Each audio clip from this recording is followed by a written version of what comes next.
Hey Helldivers, I was up really late last night and caught some messages from a mod called the President of Super Earth that really caught my attention. For the sake of the video and me not messing stuff up, I'm going to call the President of Super Earth Pose. Pose started off by saying, I don't know if people know, but most game dev companies outsource various work to different companies. Most companies out there do in some form or another. Given that the topic in the chat was people saying how Arrowhead doesn't do anything because they outsource their work, and it is true that a lot of different game dev companies and companies as a whole outsource work to other companies. Like how McDonald's doesn't make their own burger buns or their own beef patties or grow their own tomatoes. They buy that from other companies. So they get other companies to help McDonald's and McDonald's pays them in return. Now, it's not like McDonald's wouldn't be able to handle themselves without it, but I feel like Arrowhead outsourcing is able to give us different variations of what updates we're getting and can potentially allow for higher quality updates. While people could say that this is being lazy of Arrowhead, it's an industry thing. A lot of games do this. Many popular games like Helldivers 2, Cyberpunk 2077, Assassin's Creed Valhalla, Spider-Man Miles Morales, Call of Duty, World of Warcraft, Life is Strange, True Colors, and Hello Neighbor 2, they're all outsourcing work to get help meet deadlines and fulfill promises that they need to upkeep with the publishers and the investors and everything. I once worked at a fast food place and we ran out of chicken during lunch rush. So then the manager that was working there went over to Woolworths to get more chicken. Now we still did the work with the chicken, but we just had to outsource our chicken from someone else and not what we had on hand at the time because we'd run out. Pose then responded to someone saying, yeah, to be clear, outsourcing work alone isn't a bad thing. It's just kind of the cherry on top of everything else going on, Lamau. Pose replied, yeah, it's a weird thing in my opinion for people to get blasting for. It's just contracting people for more manpower. Sony outsources game development of Helldivers 2 to Arrowhead. Like how Mojang sometimes outsources mod developers and community support, very rarely, for bug fixes or optimizations to the game. It's not lazy, it's just help with stuff. When you realize you can't do something within a set amount of time, you're going to need help to help get it complete, especially for such a large live service game like Helldivers 2. Someone replied to Pose's original message saying, yeah, but so much has been outsourced. Voteless, Armor, Seif, recent war bonds, probably the upcoming content, etc, etc. And meanwhile, Arrowhead has been silent on what they have been doing. It's just more stuff to stir the pot.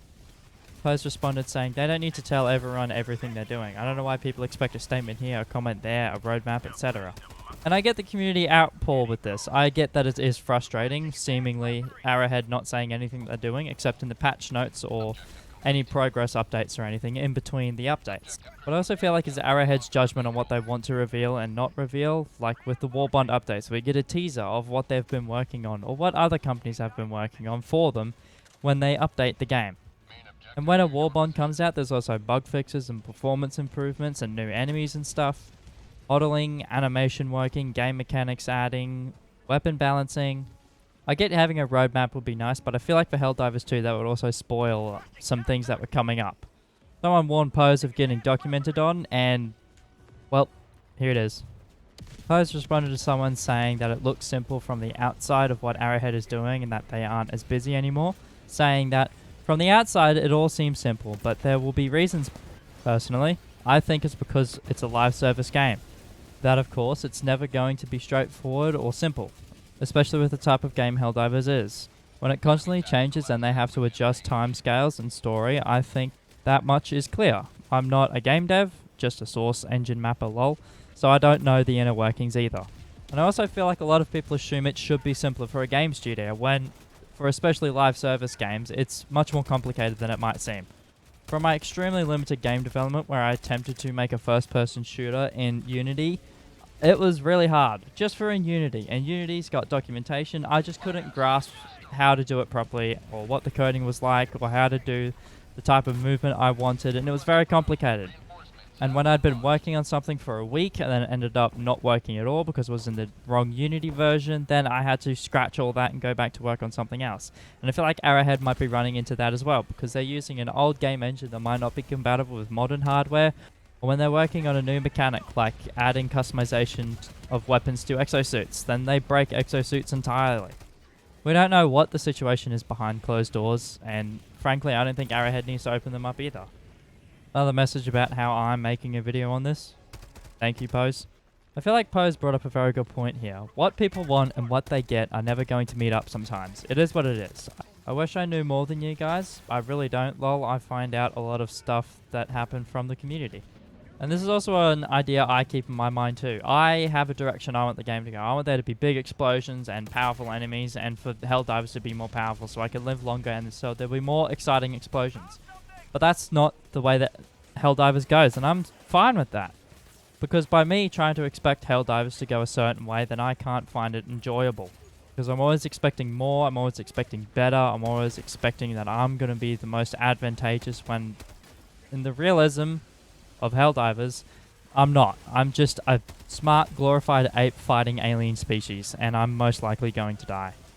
Someone joined in saying, yeah, I think where people's anger stems from is that the game isn't feeling great for a lot of people. And Pose responded saying, the thing is, at the end of the day, it all has to align with whatever objective, plan, or content they're going to think of.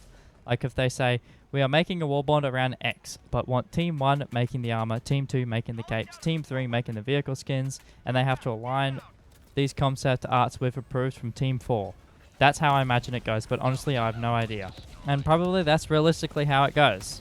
So if Team 4 draws up, oh, this is a SMG with a flamethrower on it, and Team 2 has to be, okay, how are we going to make this work? And what should the damage realistically be for the SMG and the flamethrower? And what should the ammo capacity be? And what should the fire rate be? And then Team C has to actually model it, and then Team A has to put it into the game. It's a lot of different teamwork, and so outsourcing that teamwork to different companies can help offload the stress from Team 5 that has to polish everything off. Someone said, yeah, honestly, we're just on the outside looking and we can't really know what happens in development. It's a shame. And Pose responded, exactly, and I guarantee that they want to tell us stuff. How exciting it is to give someone a gift when you have to hold it back until you finally give it to them. I know I am like that. And that's kind of like the wall bonds. It's like a gift to us. Now, a lot of the time, we don't like the gifts, and we shunt at them and like, oh, this is going to be terrible. It's going to be the worst gift ever. And then the other half of the people receiving the gift are, this is going to be awesome and amazing, and an SMG and a flamethrower and a jet accelerated rifle pistol. Oh, man. I see it as more content and more ways for me to enjoy the game. That's how I receive the gifts, and I love each and every one of the gifts, even if it's a nerf, because then that makes the game even a little bit more challenging and engaging for me. Someone said, content you can't feasibly use is honestly worse than no content, in my opinion, especially when the game already has so many weapons in need of said adjustments. And Pose responded, can't make everyone happy all the time. People rarely use the sword, but I love it for the aura. Many people have their own reasons, private or commonly shared, for not using certain weapons, in my opinion. And this is another struggle of game development. You can't make all your player base happy, and sometimes the voices of the few that are frustrated with one thing are going to rise up over the people that are all saying, this is fun. If the Quasar cannon could cool itself down quicker by you standing still and manually opening the vents so it cools down in 3 seconds instead of 10, people would still be outraged by saying, now they've made this gun overpowered, while other people will be happy saying that the gun's much more fun to use now. Someone said, I don't disagree, but I think it's a worrying mindset to have because it implies that we shouldn't have standards for quality. And Pose responded saying, guys, I didn't say we should have poor quality. I said I'd rather have content that maybe needs adjusting, can't always account for bugs, nerfs, or buffs, and that's why they ask for responses in the survey, because they can collect that data and make changes that agreed need to be made. They've said that. And I get that the feedback forms are, oh, we don't know if they've read it or not, or if they've acknowledged stuff because we don't see the changes in the game.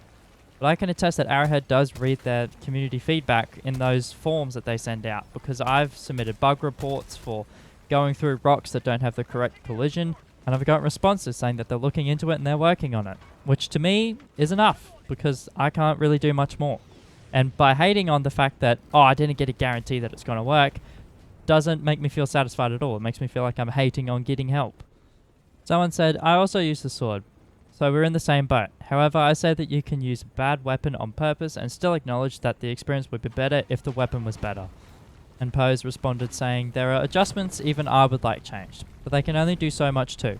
What we need to remember is Arrowhead can't snap their fingers and hire 3 dudes to solely bug fix. It doesn't work like that. Plus, Sony needs to approve contractors or hires too. So a lot of the decisions, like with other games, rely on the person that's above you in order to who to hire and what to fix and who to contract and for how long and on what and by what timeline and for how much. Because Arrowhead focuses on the path of the game and what objectives to do and what bugs that need to be fixed, and whether they hire people to do that and whether they need extra help with it is up to Sony's decision. Now, I don't feel like Sony would ditch Helldivers and say, no, you can't hire these people, figure it out on your own, because ultimately Helldivers are still a bit popular and getting consistent money flow as it seems. And so Sony is willing to approve Arrowhead using money in order to help fix issues that the players are disagreeing against. Someone said, so instead of working on the apparent problems, let's just work on more subpar weapons. I'm just trying to see your viewpoint. Pose said, what you've got to consider is things like what Sony expects, what engages the community, how do we progress the game, etc. They can only focus on so many at once, and they will have to be fair focused on the most pressing issues and bugs first. Imagine your boss trying to get you to do 4 things at once and your customers are having a go at you. That happens to me in my own job, and sometimes they just don't want to hear it. They just want magic to happen. I've never been in a situation where there's been people angry at me for trying my best.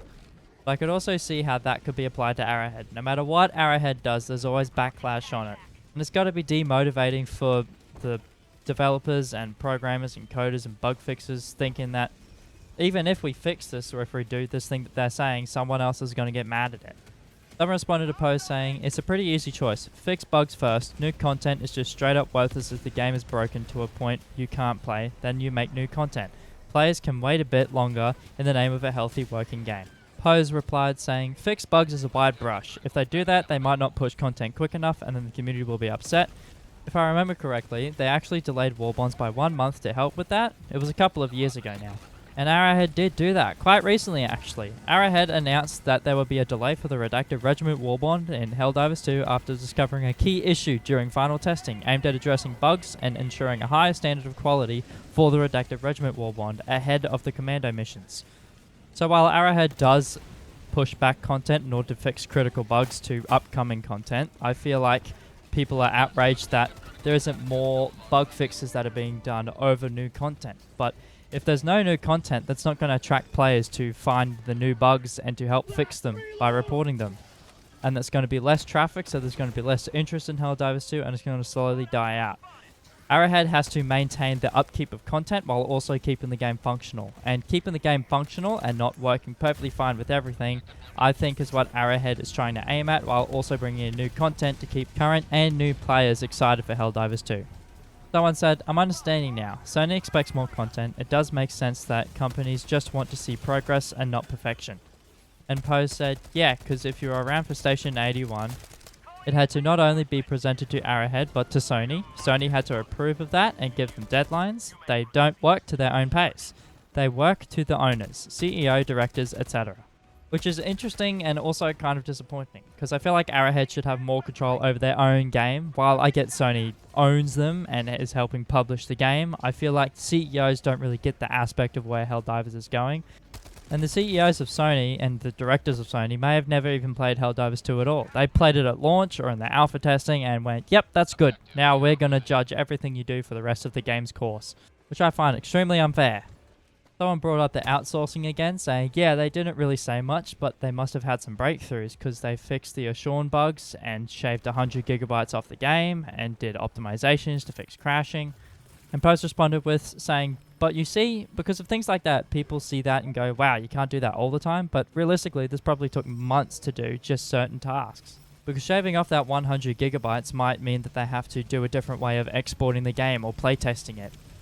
Or fixing the hive strain bugs might have caused them to lose some features entirely that they were planning to do in the future with them. And outsourcing is expensive and it takes time and it requires for the people to be there. And what we know Arrowhead has outsourced is the Dust Devil's War Bond and the Mountain Scaled Armor, Null Cipher, Sanctioner, Federation's Blade, and the Grand Juror, the FRV vehicle, the Voteless Hordes, the Hive Lords, Thief Troopers, Civilians, Cyborg, and Agitator enemy designs, the Slim Edition patch, concept art and 3D modeling for many early armor and weapon sets, and the opening cinematic and the Illuminate trailer cinematic. Because those were all proposed before deadlines, and I feel like Arrowhead realized they couldn't complete that in time, so they needed help. And I feel like outsourcing gives Helldivers more variety in the content we get because there's different little things that are sprinkled on from different studios. Someone said, not at all, and I don't think anyone is assuming that every employee at Arrowhead is capable of doing something for what the community wants, and that would be ridiculous to assume. And Post responded saying, I honestly don't know what their communication reasons are. I know they have meetings often, so I imagine when they make a statement, they go back and forth until everyone's happy with the response, just like how any company would. Which would be reasonable to assume and leaves a gap for Sony executives and directors and CEOs to not be able to do appointments every now and again. So then there's a delay on stuff, there's reworks of things later on because someone's able to go to an appointment once and they're like, oh no, we can't do that because I want to have this outlook on the game. Which then delays content further and has changes down the line that need to be fixed and addressed. And so I think by assuming that Arrowhead should communicate everything that they're doing, it just isn't viable because stuff can change at any time, for any reason, from any person.